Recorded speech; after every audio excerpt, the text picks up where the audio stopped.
మంచు ఫ్యామిలీ వాళ్ళ ఇంటర్నల్ వ్యవహారమే నిజానికి అది. మనోజ్ అనే మనిషి ఆయన కుమారుడే. ఆయన కుమారుడికి ఆస్తి ఇస్తాడా ఇవ్వడా అనేది ఆయన పర్సనల్ గొడవ, ఎవరికీ సంబంధం లేదు. కానీ మీరు రోడ్డు మీదకి వచ్చి గొడవ చేస్తున్నారు, మీడియా ముందుకు వచ్చి మాట్లాడుతున్నాడు మీ రెండో కొడుకు. మీరు మోహన్ బాబు గారు ఒక మాట అన్నాడు, నా ఆస్తులు నేను ఎక్వైర్ చేసుకున్నవి తప్ప నా పిత్రార్జితం కాదు, వారసత్వపు ఆస్తులు లేవు మాకు అని చెప్పాడు ఆయన. వారసత్వపు ఆస్తుల మీదకి మాత్రమే మన వాళ్ళకి రైట్ ఉంటుంది. తాతగారు సంపాదించిన ఆస్తులు ఏవైనా క్యారీ ఫార్వర్డ్ అయి ఉంటే వాటి మీద హక్కులు అడగాలి వీళ్ళు. తండ్రి గారు స్వార్జితం మీద అడిగే హక్కు కుమారుడికి లేదు. ఆయన ఎవరికైనా ఇవ్వచ్చు, ఆయన ఇష్టం అది. తన ఫ్యామిలీ మెంబర్స్కి ఇవ్వకుండా రోడ్డు మీద వెళ్ళేవాడిని ఎవరినైనా పిలిచి అతనికి రాసినా వీళ్ళు మాట్లాడటానికి హక్కు లేదు వీళ్ళకి. దీన్ని గుర్తించాలి. అందుకని ఆయన ఇక్కడ కలెక్టర్కి ఒక విజ్ఞాపన చేసుకున్నాడు, ఈ జల్పల్లి ఏరియాలో నాకున్నటువంటి ప్రాపర్టీసు కబ్జాకి గురైనాయని నా అనుమానము, కాబట్టి కబ్జా నుంచి నా ఆస్తులు విడిపించి నాకు ఇవ్వండి అని చెప్పి ఒక లెటర్ రాశాడు మోహన్ బాబు. ఎవరి కబ్జాలో ఉంది అనేది ప్రపంచానికి తెలుసు. మనోజ్ అక్కడ ఉంటున్నాడు, నేను సంవత్సరం నుంచి ఇక్కడ ఉంటున్నాను, కావాలంటే ఎస్టాబ్లిష్మెంట్ చూసుకోండి, సెల్ ఫోన్ టవర్సు నా ఫోన్ నుంచి కాల్స్ ఇవన్నీ చూస్తే 1 year నుంచి యాక్టివిటీ ఇక్కడే జరుగుతోంది అని మీకు అర్థమవుతుంది. కాబట్టి 1 year నుంచి ఇక్కడే ఉన్నానని ఎస్టాబ్లిష్ చేశాడు ఆయన. కాబట్టి ఇప్పుడు ఆయన కబ్జాలో ఉంది జల్పల్లి నివాసము అని అనుకుంటే అతన్ని ఖాళీ చేయమని అడిగాడు ఈయన. అంటే నువ్వు వెళ్ళిపో బయటికి అని చెప్పడం.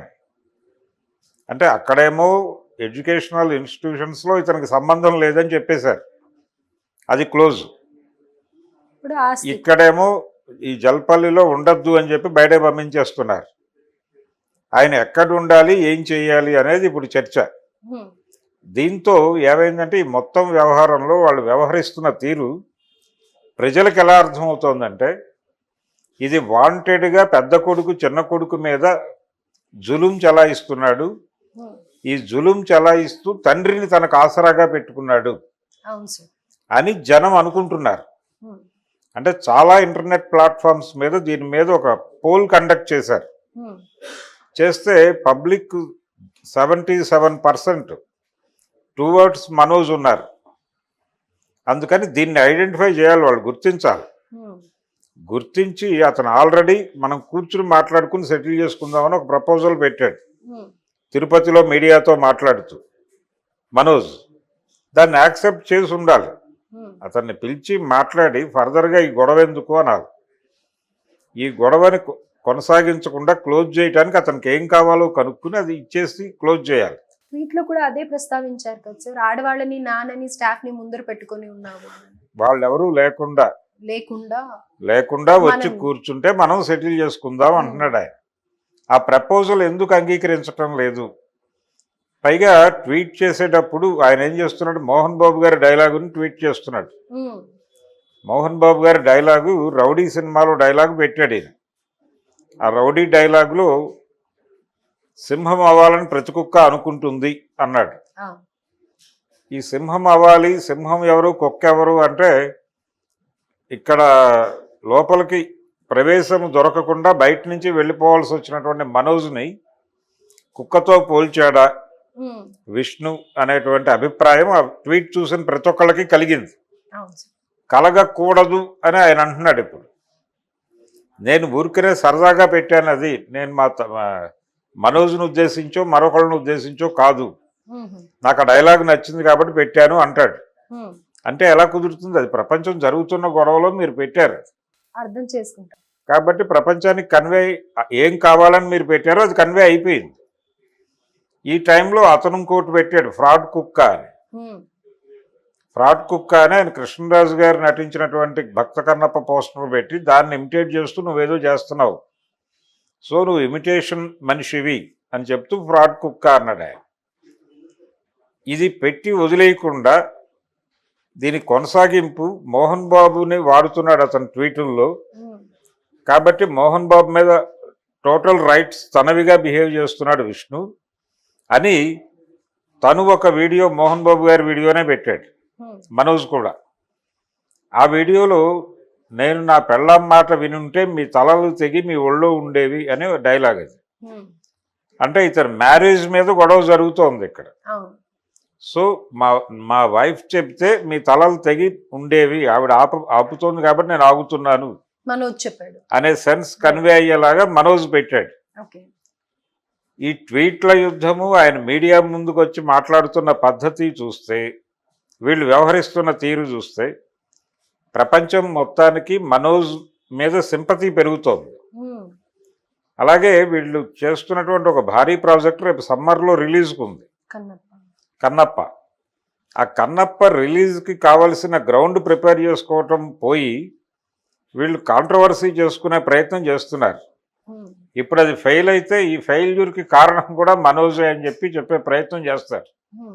ఎలా అంటే మనోజ్ గొడవ చేయటం వలన యూనివర్సిటీ మూతపడిపోతుందని అక్కడ జనాలు భయపడిపోయి ఉత్తరం రాశారు.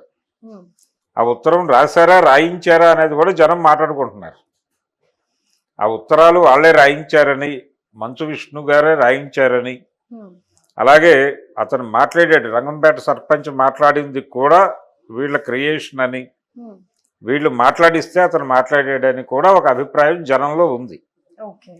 అంటే మనోజ్ని కమిటీలో ఉంచారా తీసేశారా అనేది ఒక క్లారిటీ ఇవ్వాలి వాళ్ళు.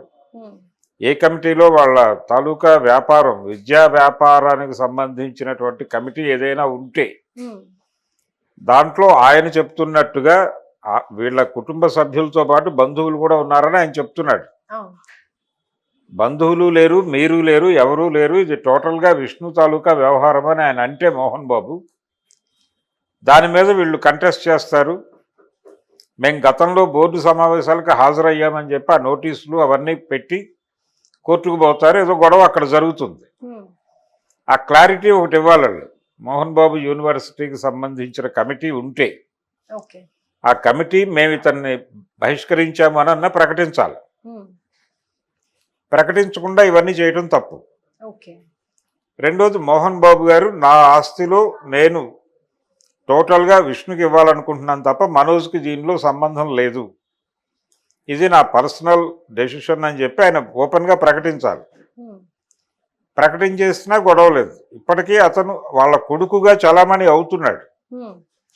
ఇతను నా కొడుకుగా చలామణి అవుతున్నాడు, ఇతను నా కొడుకు కాదు, నేను అంగీకరించడం లేదు, ఆ రిలేషన్ తెంపేసుకున్నాను, నా పేరు మీదుగా ఇతనికి ఏ రకమైనటువంటి రుణాలు ఇచ్చినా నాకు సంబంధం లేదు అని ఒక లీగల్ నోటీస్ ఇచ్చి పేపర్లో ప్రకటన ఇవ్వమనండి, ఇబ్బంది లేదు కదా, ప్రపంచం కూడా మర్చిపోతుంది. అదైనా జరగాలి. ఏదో ఒక క్లారిటీ, మీరు కలుపుకుంటారా, కూర్చోబెట్టి మాట్లాడి అతనిలో ఏమైనా తప్పులుంటే సవరించి మీ కుటుంబంలో కలుపుకుంటారా, ఓకే, అప్పుడు ప్రపంచానికి ఏ సంబంధం లేదు, దీనిలో మాట్లాడే హక్కు లేదు.